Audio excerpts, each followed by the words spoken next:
Hello, guys. Welcome to the Sports Dawn. My name is Anurag, and once again, we have a very enthusiastic panel of Prathamesh, Sushil, Vijay, and we could have had Kushagra, but apparently his internet is absolutely shitty, as shitty That's as it not can what get. happened. He was very offended after our last Liverpool-United discussion. Yeah, that's Asked me to exactly. suck it and come to him after we had won 9 titles. Yeah, precisely. Okay, that wasn't precisely what happened. We do have video proof of it, but again, uh, yeah, I actually gave him a good segue, didn't I? Like for Sushil to say that. But again, coming back now, let's give Vijay as much screen time as possible because we kept him like for 10 minutes waiting in the previous video. Please do check out the United Liverpool preview if you haven't. Vijay, Frank Lampard, at least you know as a other team supporter, what it seems like right now is he's under pressure, and there are a lot of journalists, the transfer guru journalists, who are telling there's like the likes of Thomas Tuchel, there is Ralph Hasenhuttl, who are being linked as a potential replacement. So how do you see this game? It's against Fulham, obviously, you know it, obviously, but how do you see this game? I feel like the segue to the question was not related to the game. Like you asked about Frank Lampard, and if you want me to talk about his future, that's a different question. Which I think I'll use the curtain analogy again. But the curtain analogy is before December started, the curtain was wide open, and now the chances of Frank Lampard staying on beyond this season are just that one little window you see behind me. And that's because this month has been absolutely nonsense for Chelsea. Lose against Everton. Okay, cool. You're tired. Lose against Wolves. Okay, bad game management. But that loss against Arsenal, you guys know what happened, right? I think I Yeah. wish my The internet was bad famous that day. butt cheek clenching analogy that you gave, Yeah, I mean, I Yes. mean that's when it's we played unforgettable. like bad. Like we were a bad team, bad footballers, bad coaching, and I think we tried to turn it around against City. We got a draw in between against with Aston Villa, but again, it wasn't very convincing. Yeah. But yeah, the City game just showed that we still are fragile in our minds and physique. And to be honest, the most cohesive game was the FA Cup game against a very cheap opposition. But Yeah. that was the closest you got to Frank Lampard's headspace because he put in a stellar lineup against a very low league team. He Yeah. put in everybody. He put in, I Which think, was the the team? Was it Morecambe? What is Moracom. it? Yeah. Yeah, that sounds like a Konkani ingredient. Okay. Fair enough. And no, but essentially, it ticked all the boxes. Like everything went according to plan. But like I said, it still feels very unfulfilling. Like even though Timo Werner got a goal, even though Kai Havertz scored, even though they played well, it's still that question beckons: Can we do it in the Premier League again, like we used to do it before December started, or like how we did with Leeds? And so, important questions to ask is actually one of the most interesting questions, and maybe I'd like one of your opinions on this is if all of Chelsea's attackers are available to play, who do you play? Like, do they all fit in the same squad? Because Man, I have the most weirdest pick of the lot, I feel. I will go for Callum Hudson-Odoi on the right. Probably probably Hudson-Odoi on the left, Ziyech on the right, and Giroud centrally. so where would you put Werner and Havertz? Bench them. Werner on the bench, and Havertz probably in attacking midfield. I would personally start Werner up front because I think the Premier League is yet to see the real Werner, and I think he might still come out good. That's what I feel, and not Hudson-Odoi, I would say, but I think Pulisic and Ziyech with That's my Werner up point. So front. do you Yeah, see the dilemma of You all know, these? Yeah. yeah, sorry, but just Sushil, to yeah, your point, do you know that Chelsea have been the third highest scoring team this season? they have been, yeah, And yeah, and they have, despite that, nobody is a top scorer in the Premier League, and yeah, they've had 13 different Premier League uh, goal players who scorers, scored for them.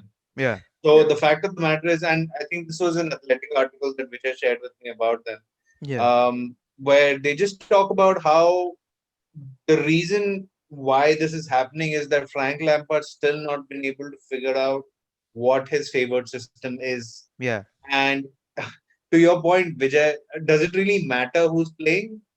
Because it seems like they just managed to get a goal randomly anyway, right? Not this month. Yeah, not this month, but until they figure out what their plan of attack is, does it really matter who he's putting out there? But aren't they related? Like you can't have the plan of attack if you don't fit it to the players you want to play, right? Yeah, but it's been 6 months into the season and he's still not figured it out. So Exactly, what's going to exactly. change? Yeah. So that's kind of my point. But it's also very shady of fans or people to start asking just when he has the bad month, 17 games unbeaten. Like it's I just like a how train Ole going and off the Lampard just rails. switched places from a month ago. Yeah, yeah. Yeah, it's Yeah. it's crazy. So, like I said, and the annoying part is this is Chelsea, and we sack managers. We Yeah. sacked Jose Mourinho, we sacked Antonio Conte, Ancelotti. and we sacked Ancelotti, Ancelotti. But man. maybe that's like a different Chelsea for maybe that time. But I'm saying December has always been gonzo for us. We've had Antonio Conte losing it with the board, saying that I dare them to sack me.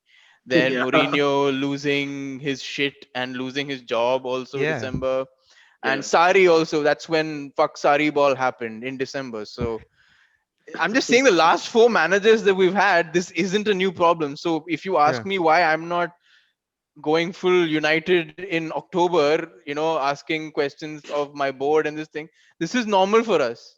A December crisis is like winter is coming. Oh, it's here. So it's as fine. But do I want Frank Lampard to stay? Yes. Yeah.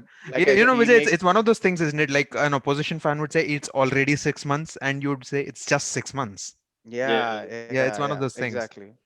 So, it's so, and there was another lovely question: Scott Parker keeping Fulham in the league, or Yeah. Frank Lampard getting Chelsea to top four? Who's done the harder work? That's a tough Eh, one, man. That's That's a tough. tough Yeah. one. yeah, See, But I think yeah, Scott Parker did a commendable job against teams that played like high-end attacking. Last season, you could see in the championship at least against teams that went all-out attack like Leeds. His team's performance against Leeds and Brentford and all of these big teams, I think those were commendable. And obviously the playoff final which they won, yeah. that was mm, an insane game. Like they didn't have any right to win the Anurag had game. Like Anurag had a heartbreak that heart game. attack that night. Like they Yeah, did have no right to win the game, but they just defended very well.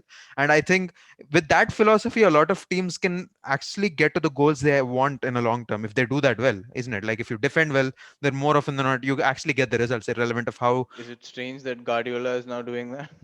Yeah, he's actually doing that, isn't he? Oh, that's a good way to actually get into our next game. Sushil, I'd come to you with this. Uh, One of the things that we were talking about is how City's game has actually changed slightly with them Yeah. focusing a little more on their defensive duties, and that has been sort of palpable on the table because they have conceded just freaking 12 goals, and which is like amazing in this season, and they are the first best by like a 4 or 5 goal margin and right now. five out of those came against Leicester. So right, Exactly. Three Oh, of yeah, which were that's penalties. again. Yeah. Yeah. So I So think, yeah, man, sorry, sorry. Finish your question. it's a Liverpool guy who has some kind of an issue in life with penalties, right? you are the one who mentioned penalties. He mentioned penalties. You I No, didn't. I mentioned. Oh, mentioned I'm sorry. penalties. Yeah. But Sorry. the reason I Yeah. mentioned them were that they weren't goals conceded from open play. They were just Yeah. individual errors. Yeah. Precisely. And Look at Vijay's please face. about I'm City. I'm laughing at you, dude. I'm not Oh, even. okay. Yeah. Like I Um, love how you have this ability to just draw attention of the entire thing to some random Dumb thing, conversation. and we just be like Morocombe is a spice, and I'm like, where? But okay, It's cool. called it's Okay. called Okay. I it's think called that's Morambe in digressing Marathi. into something Yeah. else now. yeah, yeah, City City, play yes, Palace. yes, Palace have been like it's like a Dashavatar, it's dual avatar right now. yeah. One day they turn up with like they score 5 6 goals and then they concede 7 goals. It's been That's like that. the It's hallmark of a a mid-table change. team, right? Yeah, isn't Exactly. yeah. But Manchester is the favorite city in a way, right? Isn't it? They come to Manchester whether it be United or City. They Doesn't find a way matter, to man. win. I mean, City are at that stage now, like Anurag was saying, right? They figured it out. I feel. Um, the complaint that Srinivas also mentioned at the start of the season, and I remember he mentioned this, was that they're just not pressing upfield as much as they did in the last few seasons. Yeah. And Guardiola's diagnosed that, and to his credit, he's remedied that by saying, "Okay, we're not going to press high up the pitch, but we are going to tighten up at the back, Yeah. right?" Yeah. And so he's managed to stem Yeah. the, what would you call it, the flow Inward of flow goals Stem of in the flow. goal. that Yeah. part of Yeah. the pitch. Inward flow. Yeah. And obviously, even if they're not the Manchester City of 2 seasons ago, pumping in goals for fun, they still manage to get a goal or two or more Yeah. every game. So they're winning. And I think, like you said about Crystal Palace, they're hit and miss. If you look at who they're hit and miss again, I can tell you they're not really great Yeah. against the top six. Precisely. Yeah. So this has, City written all over for me. And, just the other point I wanted to make about Guardiola is a lot of people, and, as a Liverpool fan, I think Klopp's spoken a lot about the injuries that they've had this season. I don't think City have had it much easier. Obviously, their Yeah. injury problems are They've not also had a as COVID crisis. Yeah. they also had a COVID crisis, and not to forget, they've been without a solid centre forward for most of the season, Yeah. and that's almost as As important we a speak, they're position. playing one right now without a Yeah, striker. Yeah. yeah, and it's as important a position as, let's say, Liverpool centre back position, right? It's Yeah. Yeah. so. I think credit Guardiola. I anticipate they'll be top of the league in another game or week or two. But yeah, I think this particular game, it'll be a comfortable win for City. Prathamesh, I think Sushil touched upon some good points like the tightening up at the back and not Yeah. pressing high like as much as they used to, because this is a very like packed season and you can't play that game like week in week out, at least like not week in week out. It's like two Yeah. games a week these days, so it's all the more difficult to pull out that kind of a game almost Energy. every game. Yeah. Yeah. So yeah, and Palace is one of it's again a tricky game, isn't it? Like Palace are also a team who want to play on the counter attack, and it's always a weird one. Like you saw again City against United in the second half, they played entirely on counters, and my Yeah. goodness, they have the players to play on the counters. It's like Exactly. it's a Yeah. very very dangerous team against if he really wants to play on counters. I think it's They that can are be a scary dangerous team. team. And Yeah. how do you see this game panning out?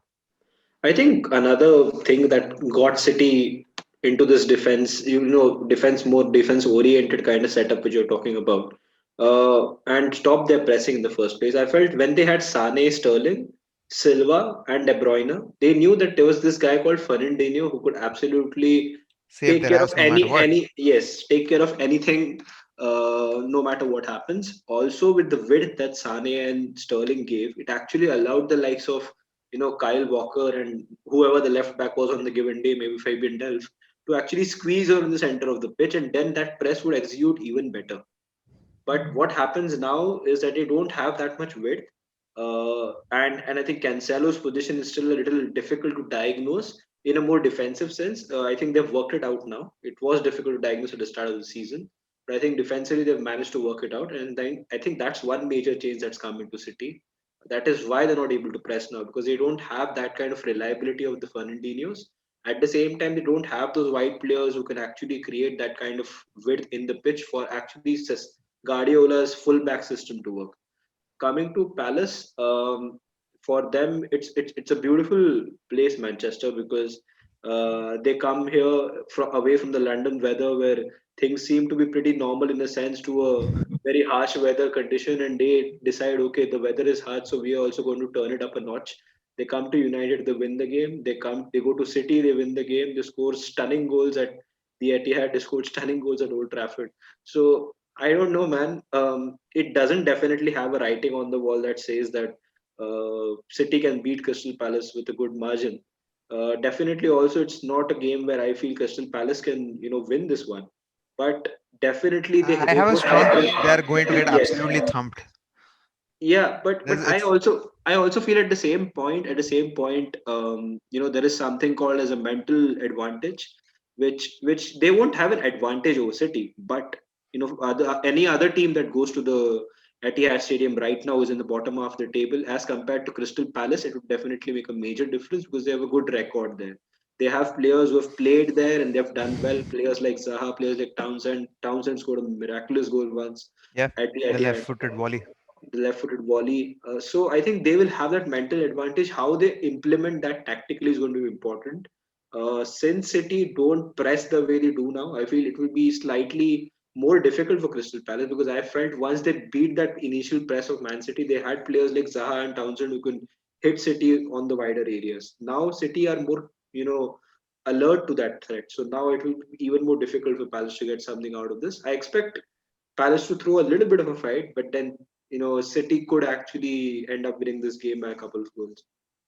Yeah, Vijay, you have been a big fan of Guardiola. Every time I know KD brings up a Guardiola agenda, you are one of the first to unmute your mic because, I do get that part, why you would want to. PSD's manager of the decade last year, the last Yeah, decade. we So have yeah, gone with him, and with I think it's absolutely fine, isn't it? Because yeah, he has his own credentials. Again, one of those managers you never thought he'd resort to a defensive side of things as much as he's been doing these days.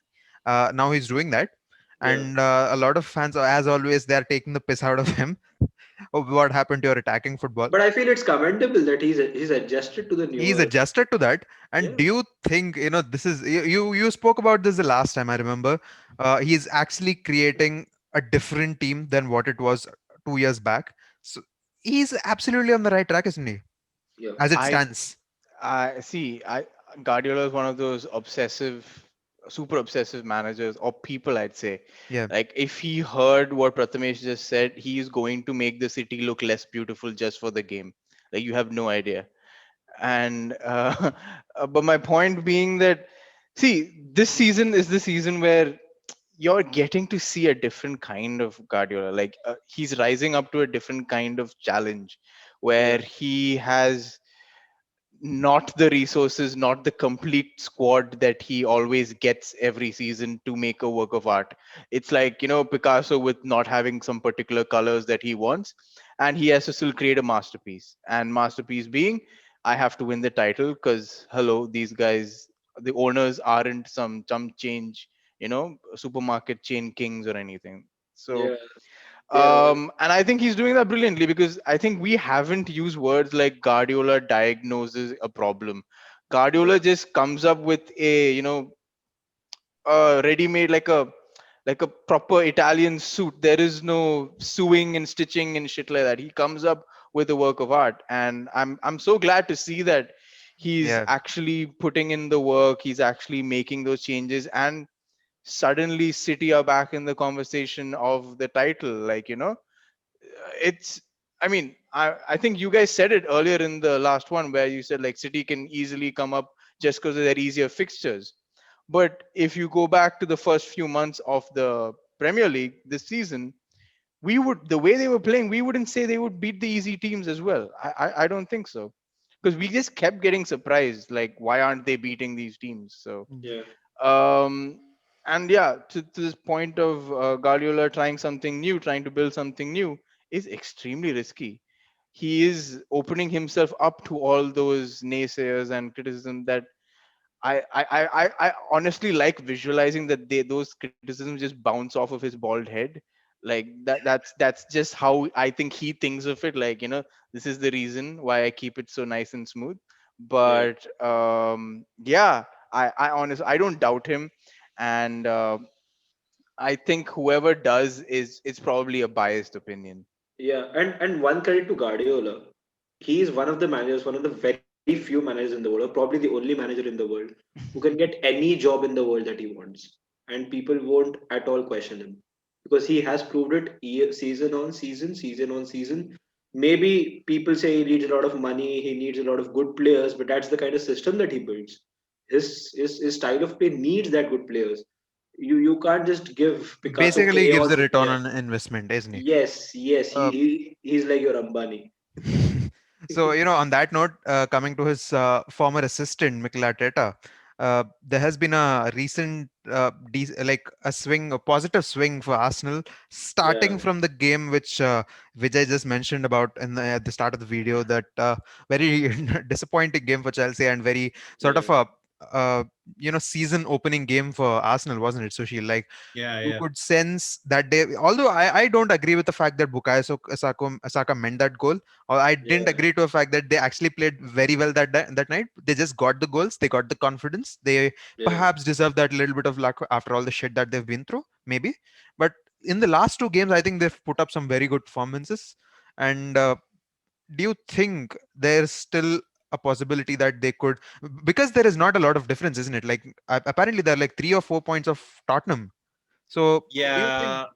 there I mean, could this uh, go like again, back south again, or do you Ken think they're Totteringham's going to way. keep up? yeah, I think for Arsenal, right? If you think about it, apart from the last few games, nothing's really changed in terms of how their season's panning out. In the sense that they did have that really long spell of games where they just were not performing up to the mark. By the way, And I'm sorry, I actually forgot to mention Arsenal play Newcastle.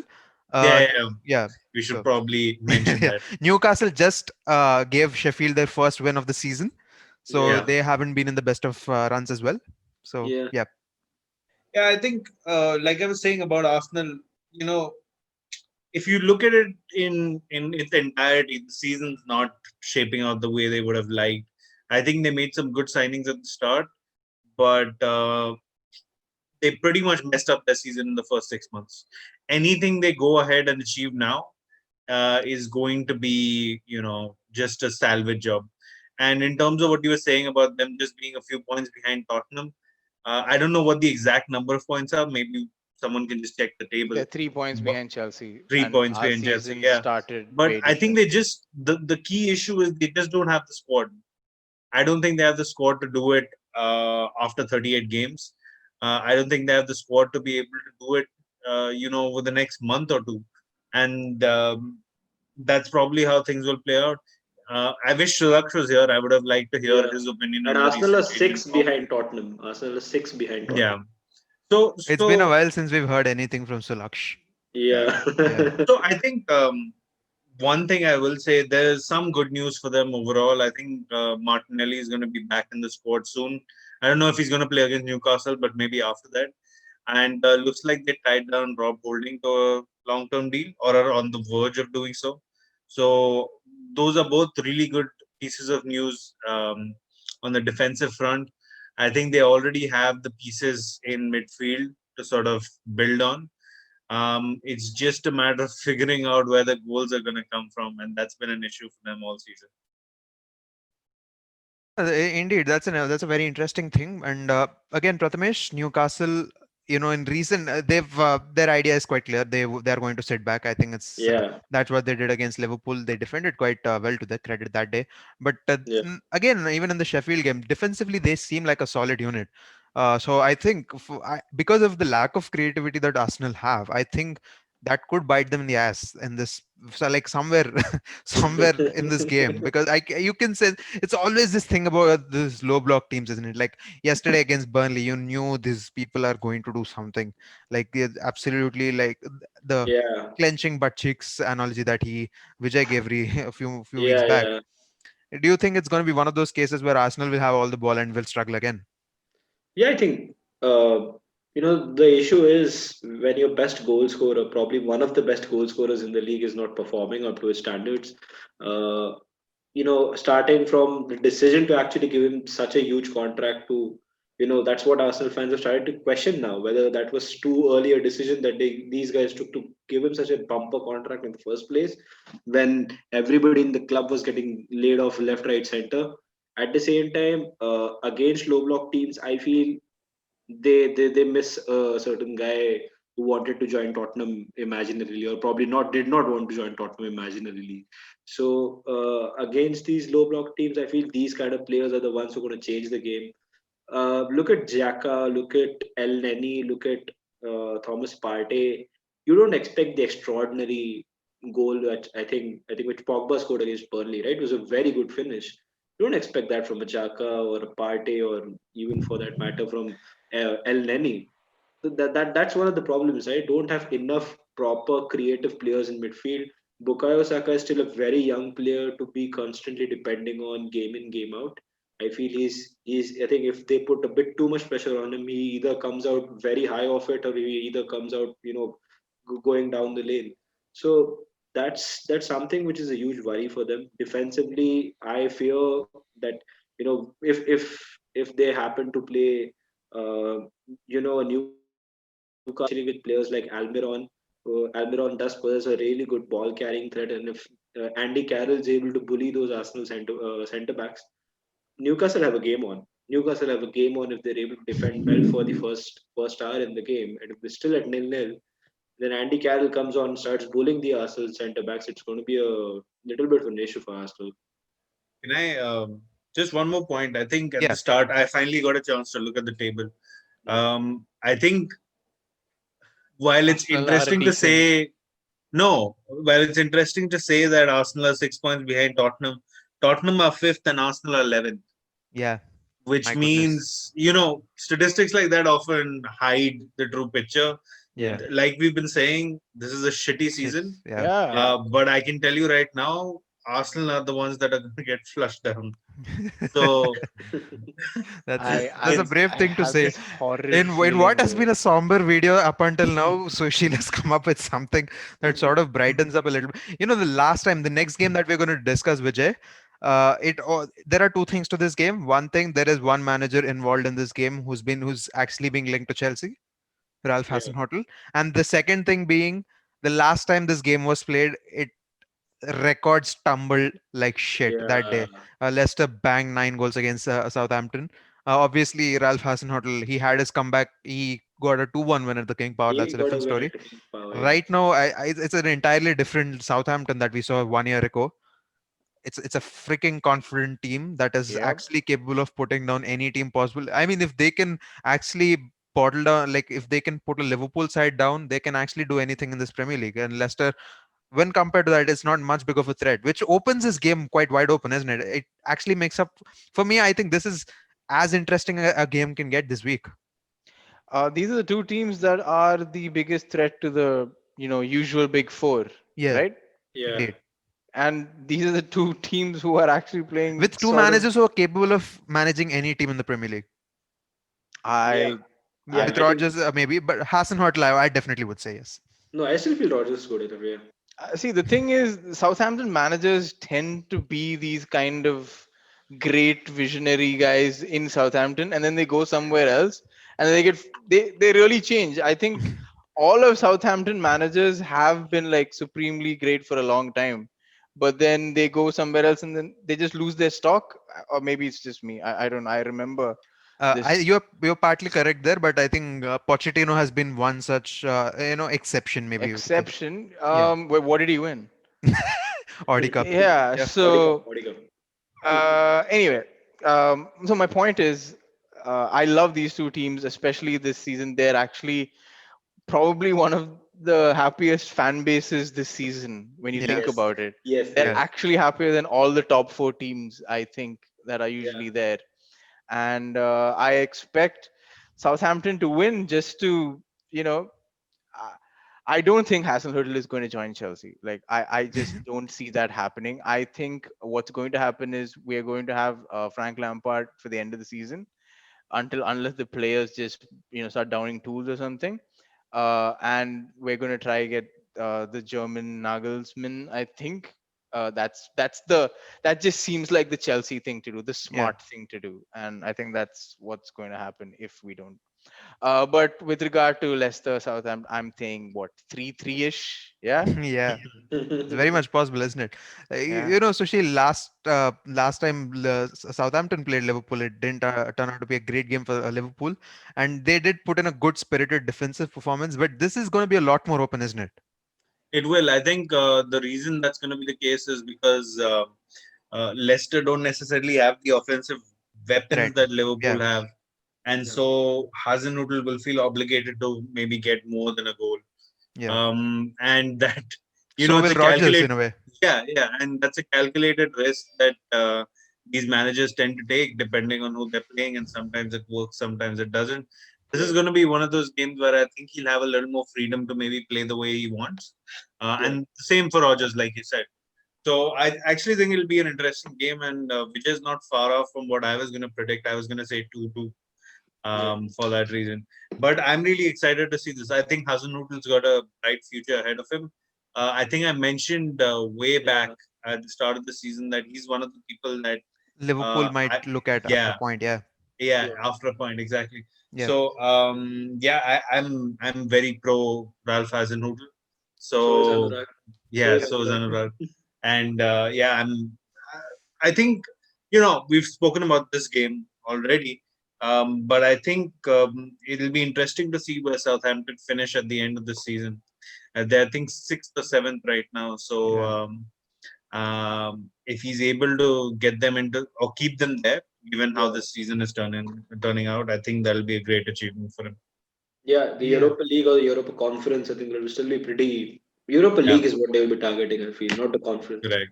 Yeah. Yeah, indeed. I think that would be an incredible achievement for Southampton and And for man, all the people Vijay, who've had the Ralph Hasenhottl agenda. Yeah, yeah, Pratmesh. yeah, Fine. Before yeah. closing up. I remember Vijay's question to Sushil about how Rogers would not maybe would be or would not be able to outclass Marcelo Bielsa, and how Sushil was totally against that fact that there's no way that Rogers is going to outclass Bielsa, right? Sushil, this time, do you feel Rogers can outclass Hasenhuttl? I He mean, can. Rogers is a great coach. I Yeah, never implied that he wasn't. yeah, The fact of the matter is, Marcelo Bielsa is one of the greatest footballing managers in the world. Yeah. He's Yeah. managing a club that was promoted this season yeah, with a Yes. budget a fraction of what Leicester have made over the last, what, 6 seasons they've been in the Premier League. yeah. Yeah. So it's not comparing And apples to won it. apples in that case. Yeah. And won it. Yeah, Um, and I think overall, um, just talking about Rogers, since you brought up that point, I think Rogers is a great manager. Yeah. He People don't give him credit for the fact that despite having, yeah, obviously he had one of the best Premier League players of all time on that form in Luis Suarez. I think the fact that he was able to take that team almost to the title Yeah. is underlooked, and that's probably the closest any English managers ever come. yeah. Yeah. Yeah, Actually, so I think people tend to not give him the credit he deserves, and I think he'll do great with Leicester. I think the one thing he does lack, and I agree, I think someone mentioned this earlier, is that he has a ceiling to him. He'll never be as great as, say, Guardiola or Klopp or Mourinho. He has a very clear limit to where he can sort of. He'll probably What do win a you mean title by once in that? his life. He As for in, feels him, there is an he upper means to limit. say Yeah. sky is not the limit for yeah, Rogers. I think exactly. For after a Rogers. point, that is maybe the maximum that he can actually I pull. think, yeah, or Maybe let that's what me he put meant. it in a different way. I think even if you gave him the Manchester City squad with the budget that Guardiola has, he probably won't do as well as Guardiola, Hmm, yeah, right? fair enough. Yeah. I don't think what's holding him back is a lack of funds. I think there's a limit on his tactical Ah, there it Prowess. is. ability. Yeah, yeah. Which weren't Um, good enough for beating Yeah. Marco Bielsa. so yeah, I think When it Leicester's works, it actually a good works. Yeah. Leicester's actually a good fit for him that way. I Yeah. think it's a club where he can show off his skills, but I don't really see where he can move up from here. Maybe Arsenal, but Ooh. Ooh, that's not a step, Again, huh? I think that's an interesting way to wrap up our discussion. Maybe One goes to Chelsea, one goes to Arsenal. Wonderful. look at where the discussion has digressed into. Okay, maybe Rogers has a ceiling or not to his tactical ability, but obviously there is no ceiling to how crazy and fanatic the Premier League has been this season, and I think it's going to get even more crazy as the months pass by, as the weeks pass by. And I think I can see Vijay is actually waiting to chip in with something. You can. No, I was just looking at Sushil's reaction to Crazy and Fanatic in the way that, why isn't this one of those seasons where Liverpool just cantered to the Premier League Yeah. title again? Maybe that was the crazy season, Sushil. man, Yeah. Maybe, yeah. I think yeah, I actually would agree to that. But again, thank you so much, guys, for joining. Uh, this week, as always, it's going to be a lot of exciting matches, and there's going to be incredible amount of excitement once again. We will be back with our review, hopefully a live one this time. Until then, keep it locked to the Sports Join, and we'll see you soon.